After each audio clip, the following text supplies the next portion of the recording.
So first, I'll start off with a story time. So a couple nights ago, I found myself, I was pretty hungry. It was like, what time? It was like 10 o'clock, and I already had some noodles, so I didn't want any more noodles. So when I looked in the kitchen, I'm like, man, what am I going to eat? And then so I started looking online, and I came across Little Caesars. And this was great because Little Caesars is not too expensive, and Little Caesars pizza is not that bad. And for but what stuck out to me was on Little Caesars website. It said home of the hot and ready pizza, and for some reason that just stuck with me. And when I was trying to come up with this message, just hot and ready just kept popping up to my head. So if I had to title this message, I would say uh, being hot and ready for Jesus at a young age. All right.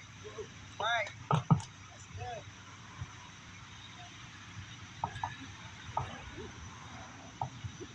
good. So have you ever felt like people don't take you seriously just because you're young? Maybe adults say you're too young to understand or stay in a child's place. Well, in some instances, these responses may be valid, but God doesn't wait for us to grow up before He can use us. He can use you right now. And that leads me to my first point, which is you're never too young to be an example. God doesn't measure your usefulness by your age. He measures it by your heart. Think of David. He was a young boy when he defeated Goliath.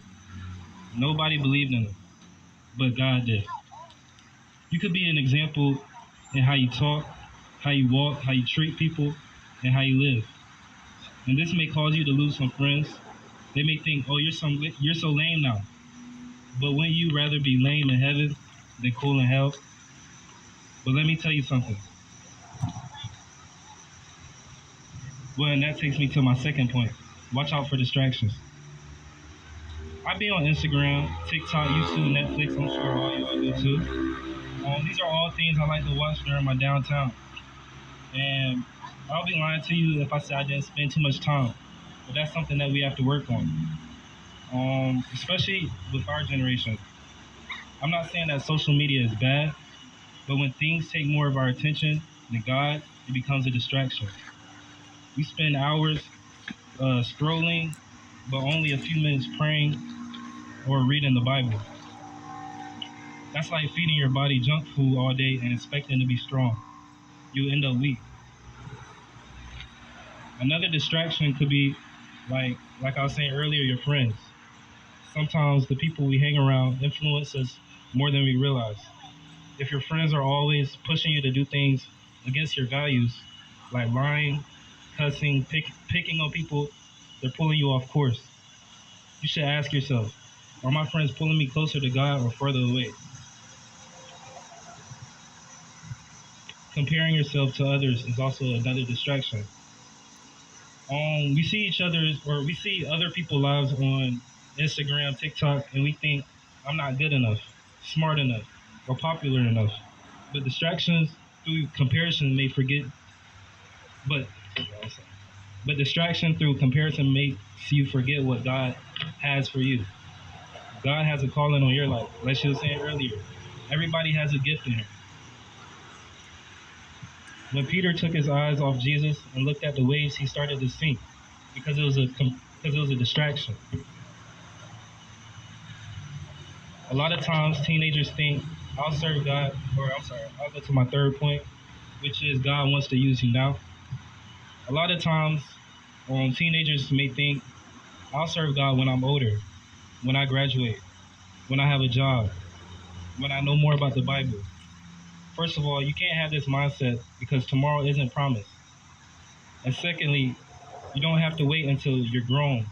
Sometimes we think we need to have it all figured out, but God isn't asking for our perfection. He's asking for our willingness. Every choice you make as a teenager sets up who you will become as an adult. If you choose to live for God now, you're building a strong foundation for your purpose later in your life. Also, just because you are young doesn't mean that you don't have an influence right where you are.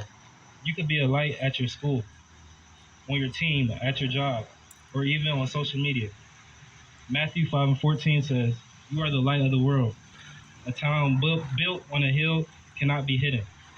Your classmates may never walk into a church, but they could see Jesus through you every day. And as I end, I want to say God has a plan for you right now. You don't have to wait until you're an adult. You can shine. You can shine for Jesus today. So I challenge you to ask yourself this week: who is taking more, or who is taking the most of your time, or what is taking the most of your time? What's taking the most of your thoughts? And is it helping me get closer to God, or is it pulling me further away?